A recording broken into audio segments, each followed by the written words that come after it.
C'est l'histoire d'un père qui est alcoolique, qui est violent avec ses enfants. Et il va même faire une dizaine d'années en prison. Ce père a des jumeaux. Ces jumeaux vont vivre avec un père violent qui est souvent sous l'emprise de l'alcool. Un jour, une étude a décidé, enfin des chercheurs ont décidé d'aller voir ces jumeaux pour leur poser des questions. Parce que les jumeaux avaient deux vies différentes. À ce moment-là, ils ont commencé à grandir, ils étaient adultes. Ils n'étaient plus enfants.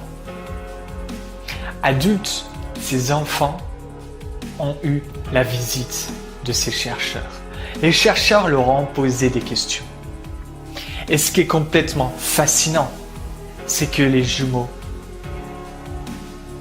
avaient deux vies différentes. Un jumeau avait une vie heureuse, avait des enfants, voyageait dans le monde, était épanoui. Un autre, il était en prison. Il était malheureux. Il n'avait pas confiance en lui. Alors on leur a posé des questions sur leur vie. Alors les chercheurs sont venus et leur ont demandé « Mais pour quelle raison vous avez cette vie ?» Alors ils sont allés voir le jumeau qui était épanoui. Ils sont allés voir aussi le jumeau qui était en prison. Tous les deux avaient répondu « Avec le père que j'ai eu, je ne pouvais pas avoir une vie différente. » Ces deux jumeaux ont répondu la même réponse pour la même situation. Pour quelle raison? Parce que ils avaient des perceptions différentes de la même situation. Je ne sais pas si tu t'es déjà posé la question pour quelle raison une personne dans telle situation réagit bien et l'autre se met en colère. Par exemple, tu as peur de quelque chose, tu vois peut-être des choses que d'autres personnes ne voient pas. Et il y a des personnes qui réagissent pas pareil que toi. Et même au contraire, ils sont un peu surpris ou même ils comprennent pas ce que tu as. As-tu déjà voulu changer un comportement que tu ne voulais plus avoir dans une situation donnée? Et le jour où tu arrives dans cette situation, tu te mets à avoir de nouveau le comportement que tu n'as plus voulu avoir. Alors que tu as décidé, tu t'es dit aujourd'hui, je ne veux pas ce comportement, je vais aborder cette personne. Le jour venu, tu te retires et tu ne l'abordes pas. Ces jumeaux ont vécu la même situation. Il y avait deux perceptions de la chose différente. Un a décidé de faire le choix que son père lui a inculqué. La victimisation, le fait d'être un moins que rien, d'être un incapable, etc. Il a cru cela. En croyant cela, il a eu la vie en adéquation avec cela. Sauf que l'autre, il a eu le même père. Il a pris une décision. Il a dit « Non, je ne vais pas croire ce que mon père m'inculque. Je vais lui montrer que j'ai de la valeur.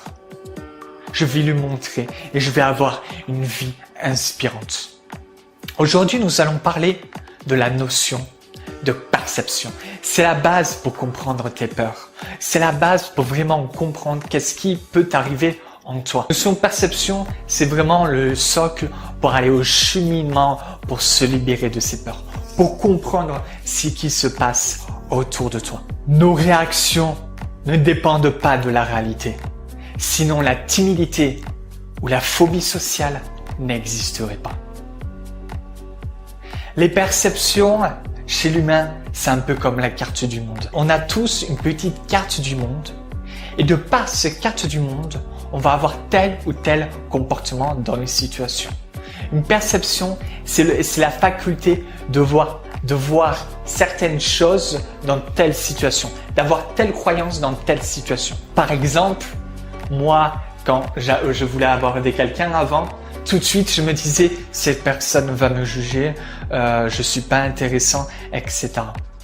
Et à partir de ce moment-là, je commençais à ne pas vouloir aller aborder cette personne. Parce que je n'avais qu'une perception de la chose, c'est que cette personne allait me trouver pas intéressant, allez me juger. C'est parce que j'ose avoir une autre perception que je peux affronter mes peurs. Parce que nous avons un système de croyances. En psychologie, nous appelons ça le système de croyances. Le système de croyances, c'est en fait que notre cerveau, notre esprit a plein de croyances. On croit au Père Noël, on croit à ceci, à cela, et ça va gérer nos comportements. Par exemple, il y a des croyances limitantes, des croyances neutres et des croyances aidantes.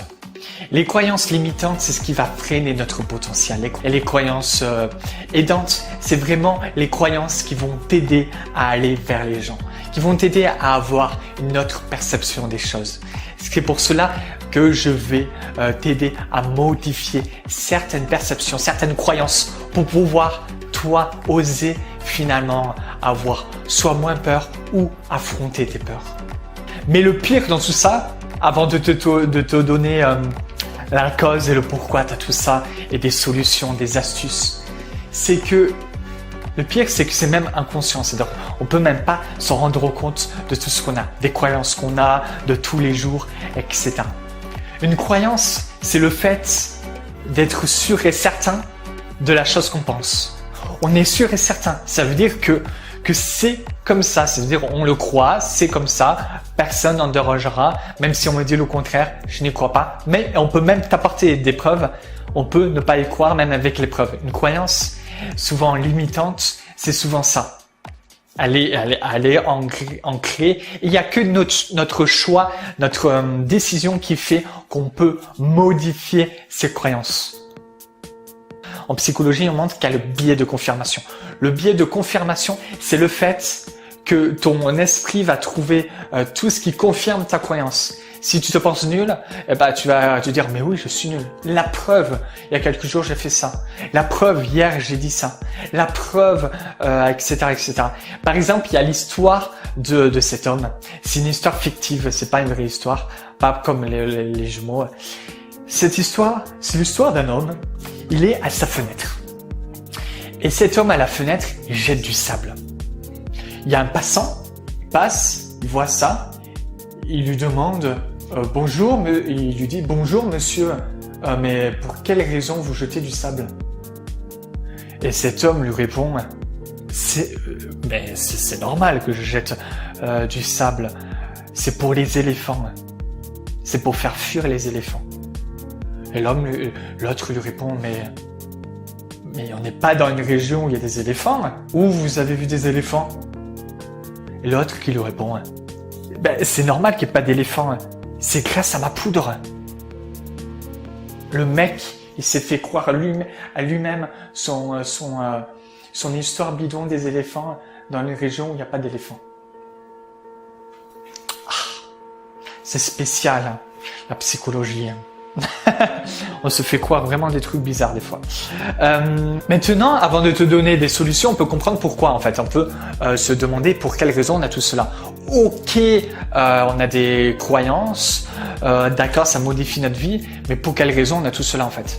Déjà, la première cause de tout cela, c'est ton état émotionnel. Tu as des croyances, mais les croyances peuvent venir aussi par ton état émotionnel. C'est-à-dire que si par exemple tu es stressé, si par exemple tu as vécu un événement qui t'a fait peur, tu peux voir le monde différemment. Exemple, tu regardes un film d'horreur. Tu n'as jamais regardé un film d'horreur? Juste après, tu n'as pas la même perception de ton environnement, je pense. Moi, personnellement, après un film d'horreur, je vois pas le noir pareil. Hein. Quand j'éteins la lumière, je me dis putain, est-ce qu'il n'y a pas un machin là-bas qui va apparaître etc. Et je ne sais pas si ça te le fait, mais en tout cas, on voit pas les choses pareilles. Et si après un film d'horreur, tu regardes un film d'horreur, et là, tu entends une enfant crier dehors dans la rue. Là, tu te dis tout de suite, oh mon Dieu, elle se fait égorger par un violeur ou je sais pas trop quoi. Sauf que si tu aurais regardé un film comique, là c'est pas pareil. Tu aurais un film comique, tu entends une fille hurler, mais tu entends aussi des bruits de pas dans tous les sens, des bruits de pas d'enfants, tu entends d'autres enfants crier. Et là tu te dis encore, oh allez, encore des gamins qui jouent, qui hurlent. C'est deux perceptions complètement différentes par rapport à ton état émotionnel. Il y a les événements de la vie.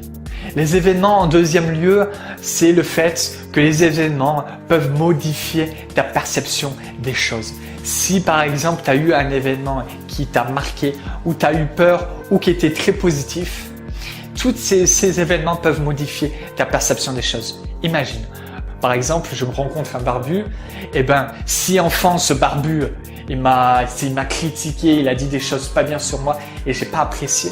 Si un jour je rencontre un maître qui est aussi barbu et qui est aussi méchant, et qu'ensuite quelques années plus tard je rencontre un autre professeur qui est méchant, et qu'après encore quelques années plus tard je rencontre un boulanger mais qui m'a vraiment, qui m'a vraiment emmerdé, tu sais quoi?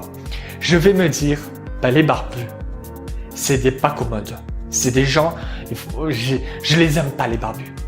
Tu sais qu'au fond, que c'est un peu ridicule, tu sais qu'au fond, il n'y a pas tous les barbus qui sont comme ça. On te le dit. Il y a Kevin, tu sais, les barbus, ils sont pas tous comme ça, etc. Mais tu le sais, mais au fond de toi, tu ne peux rien.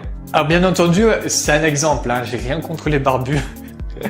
Tu as aussi tes résultats. Je sais pas si ça se passe encore aujourd'hui, le fait que les éléphants de cirque, en tout cas pendant longtemps, quand ils étaient bébés, ils étaient attachés. Ils étaient attachés à des cordes. Ces bébés éléphants, ils se débattaient. Ils se débattaient pour pouvoir partir. Ils étaient accrochés, ils étaient là. Oh mon Dieu, il faut que je parte. Ils ont testé, mais ils ont échoué. Mais il y a un truc de bizarre qu'on remarquait. Tous les visiteurs, les gens qui allaient côtoyer les éléphants, c'est que quand l'éléphant devenait adulte, c'est que on lui a accroché non pas à une corde et à un truc en béton, parce que le bébé en fait il était accroché à un truc en béton. Là on l'a accroché juste, le gros éléphant adulte, à une petite corde. Et il y a un petit truc en bois qu'on plantait par terre. C'était pas solide, je veux dire. On pouvait arracher ça en deux. Même l'adulte pouvait arracher ça par la main. Mais le gros éléphant, il était attaché à cela. Et les passants, les visiteurs, ils se demandaient, mais pourquoi l'éléphant n'arrache pas ça et ne s'échappe pas? On leur a demandé aux gens qui s'occupaient des éléphants, mais pour quelle raison il ne s'échappe pas? Pour quelle raison il n'arrache pas ce petit truc? Et on lui a expliqué que c'était par rapport à l'éducation. L'éléphant échouait sans cesse à s'échapper. Pendant tout petit, il échouait. À force, il a décidé qu'il allait plus tenter de s'échapper parce qu'il a échoué.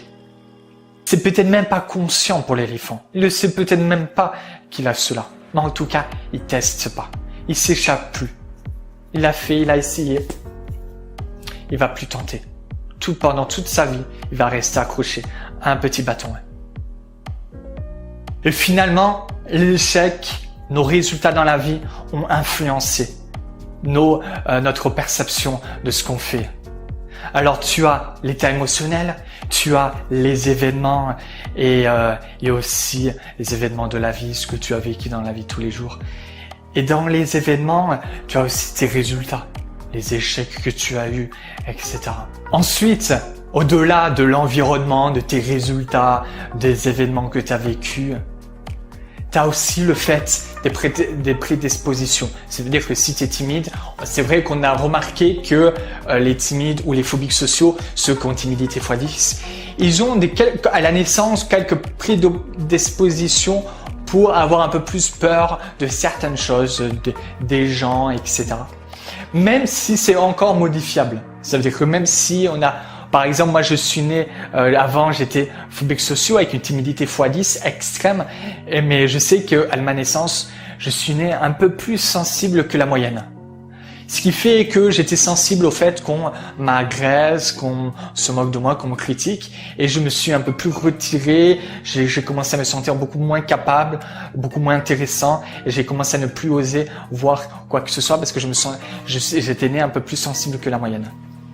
Et que comme j'étais né plus sensible que la moyenne, Eh ben, j'étais très influencé par quoi? Par aussi l'environnement.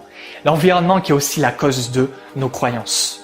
L'environnement, c'est le fait d'être entouré, par exemple, de personnes qui vont te faire croire certaines choses. Par exemple, les parents, la télévision, ton environnement. Il y a l'histoire du record du monde, de 1980 aux 100 mètres. Je ne sais pas si tu connais cette histoire. À cette époque-là, le record du monde n'avait jamais été fait et n'avait jamais... Enfin, le record du monde à cette époque-là n'avait jamais dépassé 10 secondes aux 100 mètres. Personne ne réussissait à dépasser 10 secondes. Les scientifiques disaient c'est impossible. Le corps humain ne peut pas aller au-delà des 10 secondes aux 100 mètres. C'est impossible. Tout le monde le disait, personne n'y arrivait, aucun sportif. Et un jour, un amateur réussit à faire 9,80 secondes aux 100 mètres. Là, d'un coup, tout le monde est étonné. On se dit, oh mon Dieu, tout le monde en parle, etc. Et finalement, on le relaye dans les médias. Cette personne a réussi à faire ce que tout le monde pensait pas possible. Ben, tu sais quoi, le plus extraordinaire dans cette histoire, c'est qu'après son record du monde, il n'y a pas une personne qui a réussi à faire mieux que lui. Parce qu'il y a quelqu'un qui a réussi, dans les 6 mois, à faire encore moins que 9 secondes, 80. Et tu sais quoi le pire dans cette histoire? C'est qu'il y a une deuxième personne qui a réussi encore à battre ce record. Et une autre personne a réussi, une troisième, encore de nouveau à faire encore moins de temps. Et tu sais le pire encore, c'est que ce n'est même pas toi. C'est que 86 personnes ont battu tous les records possibles aux 100 mètres. Enfin, possible non, mais ont battu 86 personnes ont battu ce record aux 100 mètres dans les 6 mois qu'ont suivi le premier record. Tu sais pourquoi? Pour une seule raison. Ils avaient la croyance qu'ils pouvaient le faire. Tout d'un coup, leur cerveau ont fait en sorte que ça pouvait se faire. Et là, comme ils avaient vu que c'était possible de le faire, tous les records ont été battus. Il y avait plein de personnes qui a commencé à battre ce record. Ensuite, dans l'environnement, tu as les comportements appris, le fait, si tu as des parents timides, tu vas un peu peut-être copier leur comportement. Par exemple, on a la faculté quand on est enfant d'avoir des neurones miroirs. Enfin, c'est un peu comme quand on est adulte. On les a toujours. Mais enfant, ces neurones miroirs vont vraiment nous apprendre à analyser les choses qui sont autour de nous et à essayer d'apprendre via les comportements qu'il y a autour de nous. Par exemple, si on voit nos parents qui sont un peu timides, qui sont pas très confiants, on va commencer à s'imprégner de ça parce que nos neurones miroirs, c'est l'effet caméléon en psychologie qu'on appelle. C'est que ça nous aide à nous modéliser par rapport aux humains qu'il y a autour, à apprendre, à finalement être accepté dans la société en fait. Alors finalement, on a beaucoup de causes. On a l'environnement, on a les événements, les résultats qu'on a eus dans la vie, on a le fait qu'on a des comportements appris, qu'on a appris via nos parents, ce qu'on a vu autour, des professeurs. Mais après tout cela, on peut se dire, bon, ok, maintenant je comprends pour quelles raisons j'ai tout cela, je comprends pourquoi j'ai des croyances, ça modifie ma vie, etc. Je ne sais pas si tu es complètement halluciné par tout cela déjà et tu veux maintenant des solutions. Voilà, la première astuce, c'est de modifier son environnement. Faire un peu comme si on avait une gelée royale autour de nous. Par exemple, la lecture qui peut modifier tes croyances. Ce que tu lis, des histoires, des biographies, les histoires des gens, pour faire un peu comme si tu avais d'autres personnes à côté de toi qui vivent avec toi et tu enregistres finalement leur histoire. Tu peux par exemple choisir tout ce que tu mets dans ton environnement, que ce soit la télévision, que ce soit les gens que tu côtoies, etc. D'ailleurs, Mohamed Ali disait « C'est la répétition des informations qui mène à la croyance. » Et quand cette croyance devient une conviction profonde, les choses commencent alors à se réaliser. Ensuite, la deuxième solution, c'est de faire des expériences qui contrent tes croyances. Si par exemple, tu analyses tes croyances, que tu commences à détecter quelque chose, par exemple, tu te sens pas forcément capable de faire quelque chose. Le truc, c'est que de se dire comme un défi. Tu te dis, bon, je me sens pas capable, alors qu'est-ce que je vais faire? Je vais essayer de faire l'inverse. À force de faire l'inverse, par exemple de te lancer dans une activité où tu te sens pas capable, à force, le cerveau va commencer à enregistrer l'information qu'en réalité, ce que tu te racontais, c'était du bullshit, que c'était pas forcément vrai. Et automatiquement, en faisant cela, il va commencer à te galvaniser, il va te donner de l'énergie pour même plus avoir cette croyance. Et après, tu vas te sentir beaucoup plus capable de faire beaucoup plus d'activités. Tu vas commencer à avoir beaucoup plus d'énergie, etc. Alors qu'au début, tu te sentais pas forcément capable. Alors, tu osais pas faire ceci, tu osais pas te lancer dans tel projet, tu osais pas aborder telle personne, etc. Mais en essayant d'analyser une croyance et de la contrer, tu vas voir, c'est magique. Mais c'est vraiment de l'action, c'est vraiment le fait d'agir vraiment pour trouver ses croyances et de trouver des actions pour les contrer. Deuxième astuce. La troisième astuce, c'est de se comporter comme si on n'avait pas peur. Tu as peur de quelque chose, tu oses pas aborder quelqu'un, tu te trouves peut-être pas intéressant, tu te dis je vais gêner quelqu'un, etc. Si tu penses que ça va te faire plaisir d'aborder telle personne, si tu penses que tel projet, ça te fait plaisir de le faire, si vraiment tu te dis, au fond, j'ai envie de le faire. À partir de ce moment-là, tu peux te prendre cette astuce, c'est de te comporter comme si tu n'avais pas peur. Au fond de toi, tu as peur, mais tu le fais comme si tu n'avais pas peur. Le truc, c'est que, à force de faire cela, pareil, là, tu vas commencer à modifier tes perceptions, tes croyances, et en adoptant un comportement qui pour toi n'est pas forcément naturel au début, tu vas commencer à faire une dissonance cognitive. C'est un effet psychologique qui est que c'est comme une autoroute. Ça veut dire que par exemple, tu as tel comportement dans telle situation, par exemple, tu as le cœur qui bat vite, etc., tu as peur, tu n'oses pas. Si tu commences à avoir ce comportement-là, c'est comme une sorte d'autoroute. Ça veut dire que dans ton cerveau, tu as une sorte d'autoroute qui va t'amener toujours à ce même comportement. Si tu commences à te comporter comme si tu n'avais pas peur, en gros, tu adoptes un autre comportement, tu adoptes une autre autoroute. Le truc, c'est que à force, même si cette autoroute n'est pas forcément construite dans ton cerveau, à force d'avoir ce comportement, au fil du temps, ça va automatiquement commencer à se construire. Et automatiquement, après cela, tu vas avoir ce comportement comme si c'était naturel en toi. Ça veut dire que dans ton cerveau, l'autoroute est fabriquée du comportement de la personne qui a confiance, de la personne qui va aborder et de la personne qui fait ce qu'il a envie de faire pour être heureux. Maintenant que cette vidéo est terminée, j'espère que ça t'a aidé, que tu as trouvé des astuces, que tu vas agir, que tu vas pas te comporter comme la majorité des gens, à écouter juste des vidéos sans rien faire. Des fois, moi, ça m'arrive de me dire, bon, je vais pas faire cela. Oh, on m'a donné une astuce, je vais pas le faire, j'ai la flemme. Les seuls moments où j'ai réussi à me libérer de certaines peurs, les seuls moments où j'ai réussi à augmenter ma confiance en moi et à être plus épanoui, c'était quand j'ai agi, quand j'ai écouté les conseils et que j'ai agi.